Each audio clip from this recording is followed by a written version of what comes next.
Bom, pessoal, estou aqui no Jazz Trumpet Festival e tive a oportunidade de conhecer alguns anos atrás o Joab Quadros, de lá de Belém. Isso mesmo. Belém, isso, então. Belém do Pará. Super trompetista, improvisador, enfim, um trompetista completo.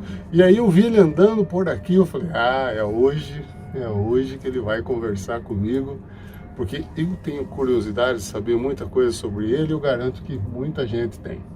Então, o meu convidado aqui, nessa edição do Jazz Trumpet Festival 2022, é o meu novo amigo, Joab Quadros. Obrigado. Obrigado, desde já agradeço o convite. Pô, eu tô honrado também de estar sendo entrevistado aqui. Imagina. Acompanho seu trabalho, também sou fã do seu trabalho e vamos lá. Vamos conversar. Vamos conversar. Isso aqui é um papo de pistonista, hein? Pronto, fechou. Tá pronto, fechou. Joab, eu sempre começo fazendo uma pergunta, assim, muito simples, né? Mas ela tem três coisas, né? Primeiro, quando, onde e como. Então, quando você começou a tocar trompete, o que despertou o trompete em você? O trompete, ele despertou um pouco depois do meu começo na vida musical. Opa! Né? Comecei em 99 na igreja. Uhum. Me apaixonei pelo som do sax tenor, olha só, olha a relação. Me apaixonei pelo som do sax tenor, só que naquela época os estudos era tipo assim, o que tinha disponível de instrumento. Para eu estudar um sax tenor, eu precisava ter uma boquilha, ter minha própria boquilha. Tá. Então dava muita dificuldade, então era mais fácil o quê? Ter um trompete, né? Só que quando eu fui soprar o trompete eu não consegui, eu era mais franzinho, né? Em 99 você tinha quantos anos? Eu tava... Caramba, agora... Eu sou de 85, eu tava com 14 anos. 14 anos, novinho. 14 anos. Aí... É isso? 14 anos. Bom, e quando eu fui soprar o trompete, tava magrinho, não conseguia soprar o trompete. Aí cancela. Vamos te botar em outro lugar. Fui pro bombardino. Olha só, pensei no tenor, quis o trompete, fui pro bombardino. Fui pro bombardino, piorou. Bem maior que o trompete, bocal maior... Fui frustrado lá e tá... Tudo isso tranquilo. dentro da comunidade da igreja? Isso, dentro da igreja ali e tipo experimentando algum instrumento que eu pudesse ter uma familiaridade, né? Uma afinidade e tal. Só que aí sempre o problema era mais respiratório, né? Quando eu era pequenininho, eu tipo assim que eu tava me afogando, né? Pra tocar um instrumento daquele, era engraçado, né? Tá, a gente foi levando e tal, deu um tempo lá e continua na teoria, né? Estudo de teoria em paralelo a isso. Aí chega um Natal da vida, o papai sabendo que eu tava ali me esforçando, não sei o que, me deu um CD do Miles Davis. Tocando com surdina. Sei. O famoso Kind of Blue, né? Pronto. Aí deixa eu voltar pro trompete, eu vou insistir no trompete. Aí fui atrás de um trompete, fui atrás de um bocal, aí vai hora. Anda por aí. Antigamente o meu maestro, né, o que me iniciou no trompete, ele fala assim, tu tem que ser um maluco. Tem que andar por aí com o bocal todo o tempo. Tá com o bocal no bolso, tá fazendo nada, sopra, vibra. Então, aí eu comecei, né, para poder melhorar a questão da respiração. Aí começou a ficar mais natural, né? Aí era um bloqueio mais meu do que o do instrumento. Mas né? Antes disso, antes de você optar mesmo pelo trompete, você conhecia o som do instrumento? Não, eu adorava o tenor. Foi por ele que eu quis estudar música, né? Então, na verdade, o trompete, ele ganhou força aí dentro mesmo quando você ouviu esse CD do Miles. Isso, o papai me presenteou lá. E eu acho que ele me presenteou por causa do tenor também que tem lá, né? E fala uma coisa pra mim, o seu pai foi um grande motivador pra você? Com certeza, meus pais sempre foram, que né? Maravilha, sempre foram. Maravilha. Tudo que eu tentava fazer era, quer jogar bola? Vai. Vou te colocar, Samuel. Quer jogar, vou te colocar no lugar para vocês praticar. Agora que é música, então vamos investir nas... eu acho que é importante a gente falar isso também. Com certeza. Porque nem sempre é assim. Às vezes às vezes a família não motiva. Verdade. Maravilha. Mas foi muito bom isso aí. E até porque ele sempre teve essa ideia de que eu tinha que ter uma ocupação além da escola. Acabou os estudos, acabou ali o tempo escolar, vai ficar ocioso? Não, vai fazer alguma coisa. Ele me botou... E quando eu procurei a música, ele, vai lá, vamos lá. E vai com tudo. Vamos com tudo. Anos depois, ele viu a dificuldade de eu estar com um instrumento, que o instrumento não era meu, era da igreja. Depois eu fui para uma escola de música, posteriormente, também era emprestado. Ele viu que, tipo assim, eu só tinha aquele tempo de estudar ali no ensaio, estudar um pouco e ia para casa sem instrumento. E eu gostava de estar praticando. Aí, lá, no outro Natal, ele abre ali o guarda-roupa ali. Ah, não, abre o guarda-roupa. Quando abri o guarda-roupa, fui com um trompete. Esse trompete tem até hoje lá em casa. O trompete que eu ganhei é um, eu acho que é Eastman, né? Eu acho que chama assim, é uma marca chinesa e tal, que já enferrujou, mas tá lá. Aquele trompete não é vendável nem nada, não tem valor, inegociável. Tá lá o trompete. Foi o meu primeiro trompete. Ixi, eu lembro que eu pegava ele com lenço, Ixi, era um zelo danado, né? Muito bom. Corri pra igreja pra tocar no trompete, né? Aí a gente lembra desses momentos assim, né? Um grande incentivador, meu pai, com certeza. Né? Samuel. Puxa, Samuel Quadros. É, Natan dele. É que o Quadros vem da mamãe. Ah, tá. Aí você escolheu o nome artístico seu? Foi ficando, né? Porque o Artuso meu é da minha mãe. Ah, legal. Meu pai é Andrade. Aí quando eu casei, né? Há um bom tempo atrás, a minha esposa falou, Artuso. Leopoldo Artuso. Gostei. E o pessoal, os meus colegas também já falavam Artuso. Aí ficou meu pai ficou meio assim, sabe? Mas ele superou. Maravilha. E aí, ok, aí você descobriu o CD, você descobriu o som, né? Através do CD, do Miles, tudo. Começou a tocar na igreja. Quem foram os seus professores de trompete? Bom, o primeiro foi esse maestro da igreja, que era tubista, né? Tubista. Foi um grande incentivador, Alex Maia. Hoje em dia ele é maestro da Guarda Municipal, né? O inspetor da Guarda Municipal lá de Belém. Certo. Né? Foi o primeiro que me iniciou. Posteriormente eu tive contato com...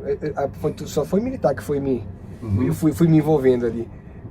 Posteriormente tive contato com o regente da banda da PM, que também era da minha igreja. Né? O capitão Enes tocava trompete também, tive contato com ele. Depois da igreja, aí você tem a necessidade de, quero expandir um pouco mais, né? Aí, o conhecimento aí, fui encaminhado para o conservatório, aí tive contato com um americano, Barry Ford, um americano lá que aí também lá a gente fazia teste na época de proficiência, depois entrava numa turma, de acordo com a análise deles lá, e ia estudar com esse americano. Então aí foi lá na frente, depois que eu fui fazer bacharelado, eu tive contato com o Nailson, né? O Nailson foi meu professor do bacharelado, mas aí já bem depois. Você já estava mais pronto. Também. Bem depois. E durante esse contato com esse professor americano, Barry Ford. Isso. O que você via com ele? Agora vamos começar a falar um pouco de trompete. Certo. Bom, a primeira coisa que ele fez, ele mudou a minha forma de soprar o instrumento, né? Que eu vinha, assim, segundo a concepção dele, concordo com ele, eu tocava com o instrumento apoiado mais no lábio, na parte vermelha do lábio, então não tinha garra. Não tinha garra e resistência, né? Eu ficava, sabe aquele som trêmulo? Eu nunca soube porque eu tinha aquele som trêmulo, até ter contato com ele. Opa, vem cá, peraí, o seu apoio tá errado. Então ele me corrigiu isso, mostrou a concepção, né, de soprar. Então ali digamos que ali ele foi um divisor de águas para ir para a parte profissional, né? Eu tocava razoavelmente para tocar dentro da igreja ali, não que a gente não tem que tocar profissionalmente, mas ali eu vivia naquele mundo, e quando fui para lá, ter contato com ele, eu enxerguei o leque de opções que eu poderia ter com o trompete, né? Já para o âmbito profissional. Legal, então você aprendeu muito com ele. Sim. O que ele gostava de passar para você? Era exercícios clínicos. Exercícios clínicos, sempre. A gente trabalhava de fluência no flow, né? Trabalhava Clark para poder digitação, trabalhava Versari para poder mexer com a respiração e flexibilidade. Eram os métodos que ele usava bastante. Bacana. Aí quando você foi para fazer o estudo com o Nailson, você foi para fazer uma graduação já? Isso, não cheguei a concluir, mas fiz a graduação com ele, sim. Fiz até lá o 3º ano ali com ele. E o seu contato com o Nailson, como é que foi? Aí ele deu um outro up na minha vida, né? Deu uma... Aí eu já soprava, tudo certo, tirava som, agora vamos lapidar isso aqui. Né? Questão de articulação, questão de concepção, né? Foi muito bom. Eu na época usei até o Monetti na época, eu entrei na escola Monetti, peguei a concepção, muito boa concepção. Hoje em dia já faço outro tipo de som, né? Mas para aquela época do bacharelado, para aquela proposta, funcionava muito, encaixava como uma luva. E isso aí eu trago hoje pro que eu toco hoje em dia na Big Band e tal.